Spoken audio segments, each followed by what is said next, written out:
दोस्तों metro cities में थकान, पोल्यूशन और शोरगुल वाली ज़िंदगी जीने के बाद लाइफ एकदम बोरिंग हो जाती है। अगर कुछ लम्हे ऐसे मिल जाएं जो कि आपको सुकून दें, जो आपकी ज़िंदगी में कुछ लम्हे ऐसे लाएं जो सुख और शांति के हों, अगर ये सब चाहिए तो दोस्तों एक अच्छा सा गार्डन होना ज़रूरी है।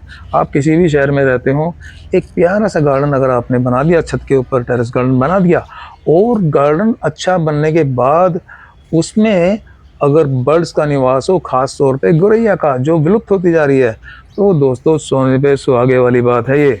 नमस्कार दोस्तों, कैसे हैं आप? दोस्तों मैं आर के एक बार फिर से आपका स्वागत करता हूं आपके ही अपने प्यारे से अर्थ हेल्दी चैनल में।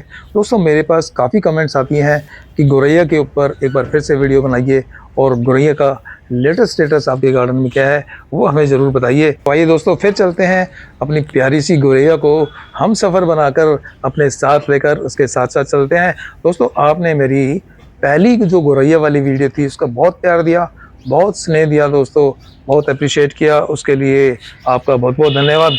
दोस्तों फरवरी का महीना शुरू हो गया और फरवरी के महीने में ही टेम्परेचर इतना ज़्यादा बढ़ गया है दिल्ली एनसीआर और मेट्रो सिटीज़ में कि जिसको सहन करना मुश्किल हो रहा है और ऐसा लग रहा है कि जैसे अप्रैल का महीना आ गया हो।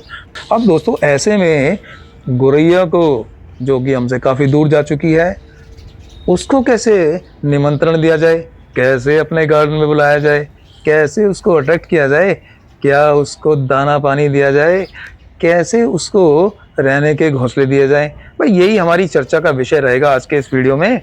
और जो मित्र हमारे वीडियो में नए नए जुड़े हैं, जो पहली बार इस गौरैया की वीडियो को देख रहे हैं, तो वो हमारा पुराने वाला वीडियो जरूर देखें, उनको काफ़ी पसंद आएगा और गौरैया के बारे में जानकारी मिलेगी। दोस्तों जैसा कि आप जानते हैं, शहरों से गौरैया चिड़िया लगभग पलायन कर चुकी है। अब ये हम सब मानते हैं कि गौरैया चिड़िया पलायन कर चुकी है, पहले मैं भी यही मानता था, लेकिन दोस्तों मेरा जो अनुभव है, मेरा अनुभव ये है कि गौरैया चिड़िया ने कहीं भी पलायन नहीं किया है, वो हमारे आसपास ही है, बस हमें नज़र नहीं आती। अब उसको अपने पास बुलाने के लिए हमें क्या करना है? उसको पास बुलाने के लिए हमें कुछ एफर्ट करने पड़ेंगे दोस्तों, थोड़ी मेहनत करनी पड़ेगी और गौरैया से लगाव रखना पड़ेगा, क्योंकि हम सब ये कह के हल्के हो जाते हैं, बिल्कुल अपने आप को लाइट फील करते हैं कि गौरैया तो भाई शहरों से चली गई है, अब गौरैया नज़र नहीं आने वाली, क्योंकि हमारे यहाँ शहरों में पोल्यूशन बहुत है, भाई टावर वगैरह बहुत लग गए हैं, तो गौरैया का बुलाना बड़ा ही मुश्किल और कठिन काम है। पर दोस्तों जो मैं महसूस करता हूँ, जो मैंने महसूस किया है, जो मेरा अनुभव है, बिल्कुल भी मुश्किल नहीं है। खाली जो चीज़ें हम पहले करते थे, पहले हम गौरैया को दाना डालते थे, पहले गौरैया का ध्यान रखते थे, पहले हमारे घर ऐसे बने होते थे कि गौरैया किसी भी कॉर्नर में जाके घोंसला बना लेती थी, क्योंकि हमारे मकान का जो स्ट्रक्चर होता था वो इस तरह का होता था कि गौरैया को कहीं ना कहीं रहने की जगह मिल जाती थी। पर हमारी लाइफ अब चेंज हो चुकी है। शहरों में हम जो मकान बनाते हैं, ज़्यादातर हम फ्लैट्स में रहते हैं, और फ्लैट्स की जो एक तरह से कंस्ट्रक्शन होती है वो इस तरह की होती है कि बर्ड्स के लिए कोई स्थान नहीं है दोस्तों, कोई ऐसी जगह नहीं है जिसमें बर्ड्स आएँ और अपना घर बना ले, तो गौरैया तो बिल्कुल नहीं आ सकती। तो एक तरह से गौरैया से हम ही दूर हो चुके हैं, गौरैया हमसे दूर नहीं हुई है। अगर आज भी उसको हम बुलाएंगे तो आएगी ज़रूर, ये मेरी गारंटी है, क्योंकि मेरे पास तो आई है। और मैं गुड़गांव के एक पोल्यूशन भरे शहर में रहता हूँ, जहाँ पे पोल्यूशन की भरमार है, जो दिल्ली के साथ बिल्कुल जुड़ा हुआ है। और दोस्तों लाइफ काफ़ी कठिन है गुड़गांव में, बट अगर यहाँ पे ये गौरैया आ सकती है, तो आप तो अच्छे अच्छे शहरों में रहते हो, अच्छे गांव में रहते हो, अच्छे एरिया में रहते हो, तो वहाँ तो डेफिनेटली आएगी। तो दोस्तों इसके लिए करना क्या है, ये डिस्कशन हम करेंगे। दोस्तों सामने जो आप ये बेल देख रहे हैं ना, ये मधुमालती की बेल है, काफ़ी घनी बेल है, लेकिन अब क्योंकि टेम्परेचर अभी से काफ़ी हाई हो गया, तो इसके जो पत्ते हैं, जो लीव्स हैं, वो काफ़ी जल्दी गिरना शुरू हो गए हैं। अदरवाइज़ अधिकतर इसमें मार्च एंड में पत्ते गिरने शुरू होते थे, पर टेम्परेचर बढ़ चुका है, तो देखिए इसके लीव्स पीले हो गए, गिरने शुरू हो गए हैं। अब दोस्तों दिक्कत ये है कि जो मेरी गौरैया है, मेरे गार्डन में करीब 150 से भी ज़्यादा गौरैया हैं, जिसका प्रमुख निवास स्थान ये हमारी मधुमालती की बेल थी। लेकिन अब इसमें पत्ते झड़ गए हैं, तो मुझे काफ़ी चिंता हो गई है कि गौरैया अब जाएगी कहाँ। जैसे आप देख रहे हैं बेल के अंदर, मैं अभी आपको दिखा रहा हूँ, तो इसमें कहीं ना कहीं आपको गौरैया इधर से उधर उड़ती हुई नज़र आएंगी। आप ध्यान से देखिए, आवाज़ें तो इसकी आ ही रही हैं। तो दोस्तों अब इसके लिए हम क्या कर रहे हैं, इसके लिए गौरैया को हमें ऐसे स्थान देने पड़ेंगे कि जब तक इस बेल में नए नए शूट्स नहीं निकलते, नए नए पत्ते नहीं आते, तो हमें गौरैया को अलग अलग घोंसले देने पड़ेंगे। और जो पुराने घोंसले हैं दोस्तों उनको भी चेंज करना ज़रूरी होता है, क्योंकि गौरैया का जो ब्रीडिंग सीज़न होता है वो फ़ेब एंड से शुरू हो जाता है और उसके बाद दोस्तों जून जुलाई तक चलता है। ये मेरा एक्सपीरियंस है, बाकी लोग क्या कहते हैं मुझे नहीं मालूम, क्योंकि मेरे गार्डन में जैसे जैसे गौरैया ने अपना पीढ़ी को बढ़ाया, अपनी जो जनरेशन को बढ़ाया है, वो कब तक बढ़ाया है वो मैंने देखा है। तो मैं अपने अनुभव के बेस पे आपको बता रहा हूँ कि जुलाई तक भी गौरैया ने मेरे गार्डन में अपनी फैमिली को आगे बढ़ाया है। जी हाँ दोस्तों गौरैया को अगर हम फीडिंग की बात करें कि क्या दाना डालना चाहिए, तो सर्दियों में उसको हम बाजरा ही ज़्यादा डालते हैं और बाजरे के साथ साथ आप उसमें रोटी के भी छोटे छोटे टुकड़े डाल सकते हैं, जैसे आप देख रहे हैं। और दोस्तों एक समस्या और आती है, काफ़ी मेरे व्यूवर्स का मेरे पास कमेंट आता है कि हमारा जो भी हम दाना डालते हैं गौरैया के लिए, उसको कबूतर खा जाते हैं, उसको दूसरे पक्षी खा जाते हैं। दोस्तों उसके लिए ट्रीटमेंट क्या है कि आपको फीडर अलग से लगाने पड़ेंगे जिसमें दूसरे पक्षी ना आ सकें। छोटे फीडर लगाने पड़ेंगे, वो बाज़ार में भी आपको बने बनाए मिल जाते हैं, या फिर देखिए जैसे मैंने बना रखे हैं आप इस तरह से भी बना सकते हैं। ये देखिए पानी भी रखा हुआ है और साथ में ही दाना भी रखा हुआ है। और दोस्तों दूसरी सबसे बड़ी बात क्या है, ये देखिए मैंने अंडर शेड रखा हुआ है। ये मेरा एक छोटा सा झूला है मेरे गार्डन में, जिसके ऊपर मैंने अंदर की तरफ ये दाने और पानी का मेन फीडर गौरैया चिड़िया के लिए बनाया हुआ है। अब इसके अंदर क्या होता है, दूसरे पक्षी नहीं आते, मेनली कबूतर नहीं आते, और गौरैया बड़े प्यार से अपना दाना चुगती है। साथ में जब तेज़ हवाएं चलें, बारिश आए, मौसम ख़राब हो, तब भी वो इसके नीचे बिल्कुल सुकून से अपना दाना खाती है। तो दोस्तों आपसे कहने का मतलब ये है कि गौरैया को ओपन में अगर दाना डालेंगे तो सारे पक्षी आएंगे, कबूतर भी आएगा, और जो बड़े पक्षी होते हैं वो गौरैया को दाना नहीं खाने देंगे, तो गौरैया वहाँ पे आनी बंद हो जाएगी। बस आप सिलेक्शन ऐसा रखेंगे कि गौरैया के लिए स्पेशल प्लेस बनाएंगे, ऐसी जगह सेलेक्ट करेंगे जहाँ पे गौरैया को कोई दूसरा पक्षी डिस्टर्ब ना कर पाए, तो गौरैया आपके गार्डन में ज़रूर आएगी और ज़्यादा मात्रा में आएगी और ब्रीडिंग भी अपनी स्टार्ट कर देगी अगर आप इस तरह से घोंसले लगा देंगे। ये देखिए मैंने इसके लिए स्पेशल सेट बनाया हुआ है और इसके नीचे मैंने घोंसले लगाए हुए हैं। जी हाँ दोस्तों, ये मेरे लास्ट ईयर में मैंने इसमें घोंसले लगाए थे। अब मैं इस साल इसमें क्या कर रहा हूँ, इसमें कुछ घोंसले ख़राब हो गए हैं, नीचे से ख़राब हो गए हैं। जैसे देखिए ये घोंसला बिल्कुल काला पड़ चुका है। इसका रीज़न क्या है, गौरैया ने इसमें 4-5 बार अपनी ब्रीडिंग इसमें करी है, और उसके बाद क्या है, जब उसके बच्चे होते हैं तो बच्चे उसमें पोटी वगैरह सब करते हैं, तो उससे ये जो घोंसला होता है धीरे धीरे नीचे से गलना शुरू हो जाता है। तो ऐसे घोंसलों को हमें रिप्लेस करना पड़ता है, उनको चेंज करना पड़ता है, ताकि गौरैया उसमें दोबारा अपना वंश आगे बढ़ा सके, अपने बच्चे दे सके। अब जो इसमें देखिए घोंसले अच्छे हैं मैं उनको रिटेन करूँगा, और जो इस तरह के हो गए देखिए इसमें, हालांकि गौरैया ने अभी भी इसमें देखिए घोंसला बना रखा है, पर ये ख़राब हो चुका है। जैसे ही इसका ये जो बच्चे इसके अंदर हैं ये बड़े हो जाएंगे, मैं इस घोंसले को भी रिव्यू कर दूंगा, रिप्लेस कर दूंगा नए घोंसलों से। तो ये आप ध्यान रखें, अगर आपने पहले घोंसले लगाए और इस तरह से ख़राब हो जाते हैं तो उनको रिप्लेस ज़रूर कीजिए, अदरवाइज़ गौरैया उसमें आके बच्चे नहीं देगी। तो मैं इस तरह के नए घोंसले इसमें रिप्लेस करूँगा। और दोस्तों मैं वो घोंसले मंगाता हूँ मीशो से मंगाता हूँ। अभी भी मैंने 5-6 घोंसले मंगाए हैं मीशो से, जो मैं आपको दिखाने वाला हूँ।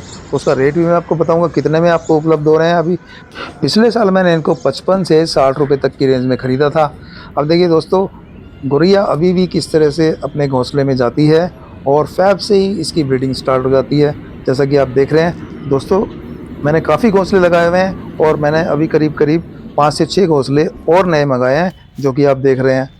अब देखिए ये घोंसले जो हैं गौरैया के लिए काफ़ी अच्छे रहते हैं, नेचुरल होते हैं। गौरैया बहुत जल्दी इनको अडॉप्ट करती है और इसमें सीधा डायरेक्ट जाके अपनी ब्रीड को आगे बढ़ाना शुरू करती है। इसमें कोई मेहनत नहीं करनी पड़ती, कोई नए तिनके नहीं लाने पड़ते, कोई उसको नए सिरे से बनाना नहीं पड़ता। ये एक तरह से नेचुरली बिल्कुल जैसे घोंसले होते हैं वैसे ही बना होता है। हालांकि बना तो मैनुअली है, ये इंसान ने बनाया, बट इसकी जो शेप है, जो जिस मटेरियल से बना है 100% नेचुरल लगता है, और गौरैया इसको बहुत जल्दी से अडॉप्ट करती है। दोस्तों इस बार जो ये घोंसले हैं ये मैंने मीशो से नहीं मंगाए, मैंने लोकली ही ख़रीदे हैं, गुड़गांव से ख़रीदे हैं। तो ये मैंने बार्गेनिंग करने के बाद करीब 100 रुपये का मुझे एक पड़ा है। 150 रुपये मांगे थे उसने एक घोंसले के, मैंने 100 रुपये में ये बार्गेन करके 100 रुपये में एक घोंसला मैंने परचेज़ किया है। तो इन घोंसलों को मैं रिप्लेस करूंगा जो गौरैया के घोंसले ऑलरेडी ख़राब हो चुके हैं। दोस्तों अगर आप ये घोंसले नहीं मंगा सकते तो भी कोई चिंता की बात नहीं है भाई, मेरा चैनल है ना, आप उस पे जाइए और देखिए मैंने कैसे घोंसले बनाए। देखिए कितने प्यारे प्यारे घोंसले हैं, ये घर पे ही बने हुए हैं। जो घर में आपका कोई भी सामान डब्बों में पैक हो गया था, जो कोरोकेटेड बॉक्सेस होते हैं, कोरोकेटेड बॉक्सेस से डब्बे बने हुए हैं, ये घोंसले बने। देखिए कितने प्यारे और सुंदर घोंसले हैं दोस्तों। इसमें भी डेफिनेटली गौरैया चिड़िया एंटर करेगी। अब देखिए आज मैं इन घोंसलों को भी लगाने वाला हूँ और इसका रिजल्ट मैं आपको शीघ्र दिखाऊंगा, इसका अपडेट दिखाऊंगा कि कैसे इसने गौरैया ने इसके अंदर अपने बच्चों को देना शुरू किया और कैसे उसने इसे अडॉप्ट किया। देखिए कितने प्यारे घोंसले हैं और ये भी दोस्तों एक तरह से नेचुरल ही हैं, नेचुरल इसको बना दिया गया है। ये देखिए सारी नेचुरल चीज़ों का इस्तेमाल किया गया है। अब इसके लिए गौरैया के लिए एकदम प्यारा सा नेचुरल गद्दा बनाने के लिए हमने देखिए थूजा प्लांट की जो रिकटिंग की थी, जो उसके लीव्स थे हमने उसको संभाल के रख लिया, वो मैं इसके अंदर डालूंगा। इससे क्या होगा, गौरैया को बिना मेहनत के, जी हाँ बिना मेहनत किए, बिना टाइम गंवाए, समय गंवाए, अपना घोंसला रेडीमेड बना बनाया मिल जाएगा और वो सीधा इसमें एंट्री करेगी, सिलेक्ट करेगी, पसंद करेगी और अपनी जनरेशन को आगे बढ़ाना शुरू कर देगी। कहने का मतलब गौरैया का काम हमने आधे से भी कम कर दिया, बल्कि ख़त्म ही कर दिया है। तो गौरैया बताइए क्यों नहीं आएगी इस घोंसले के अंदर? वो तो खुश हो जाएगी कि बना बनाया घर मिल गया। अब आपको कोई बना बनाया शानदार फ्लैट दे दे तो दोस्तों खुशी का ठिकाना ही रहेगा, वो तो लॉटरी निकल जाएगी। तो ऐसे ही गौरैया के लिए अरेंजमेंट करना है और ये अरेंजमेंट अगर आपने कर दिए तो गौरैया आपके गार्डन में ज़रूर आएगी, गार्डन की शान बढ़ाएगी और आपको एक नेचुरल लाइफ से जोड़ेगी। जी हाँ दोस्तों, गौरैया और अन्य बर्ड्स जब आपके गार्डन में होते हैं तो लाइफ में सुकून कितना बढ़ता है, आप कितना टेंशन फ्री होते हैं, ये जब आपका गार्डन इस तरह का होगा तो आपको मालूम हो जाएगा।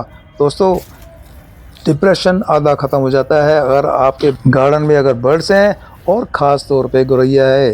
दोस्तों जब उनकी चर्पिंग आपके कानों में पड़ती है ना, और 15 मिनट भी अगर अपने गार्डन में आप बिताते हैं तो एक अलग ही लाइफ की अनुभूति होती है, एक अलग ही आपको शांति की अनुभूति होगी। आइए दोस्तों सबसे पहले तो अपने जो हाथ के बनाए हुए घोंसले हैं जो हमने खुद अपने गार्डन में बनाए हैं उनको लगाते हैं। देखिए हमने इनको दीवार पे टांग दिया है और बड़े तरीके से टांग दिया। और दोस्तों मैंने इनको लगाया कहाँ है, क्योंकि अभी फरवरी में कभी कभी बारिश भी हो जाती है, तो मैंने इनको अपने बालकोनी गार्डन में लगाया। दोस्तों छोटा सा मेरा बालकोनी गार्डन है, उसके अंदर लगा दिया, क्योंकि जो हमारी जो स्पैरोज़ हैं उनसे ज़्यादा दूर नहीं है और मेरी बालकनी में भी स्पैरोज़ विचरण करती रहती हैं, तो जल्दी से जल्दी इसको वो सिलेक्ट करेंगी और अडॉप्ट भी करेंगी। अब दोस्तों बालकोनी की सुंदरता तो बढ़ी रही है, कितना प्यारा ये घोंसला लग रहा है और इसके अंदर जब गौरैया आ जाएगी तो इसके कहने ही क्या है, लग रहा है ना दोस्तों बड़ा प्यारा। देखिए मेरा छोटा सा बालकनी गार्डन है, अभी मैंने इसमें काफ़ी सुधार करने हैं, बट जब इसमें गौरैया आएगी तो एक सुधार तो ये भी हो जाएगा। अब देखिए दूसरे घोंसले हम कहाँ लगाएंगे, चलिए ये भी चेक करते हैं। जो हमने घोंसले रेडीमेड बने हुए परचेज़ किए हैं अब उनको मैं कहाँ लगाऊंगा ये भी अब देखेंगे। कुछ घोंसले तो मैंने अपने जो शेड बना रखा है उसके नीचे वाले रिप्लेस करने हैं और बाकी जो घोंसले हैं वो मैं कैसे लगाऊंगा, कहाँ लगाऊंगा, जहाँ जहाँ गौरैया आती है मैं उनको वहीं उनके आसपास लगाऊंगा। अब देखिए मेरी ये मधुमालती की बेल है जिसके पत्ते काफ़ी झड़ चुके हैं, बट विद इन 15 और 20 डेज़ ये फिर से हरी भरी हो जाएगी। बट इसमें दोस्तों गौरैया बहुत हैं, तो अब देखिए ये बार बार घोंसले की तलाश में लगी रहती हैं।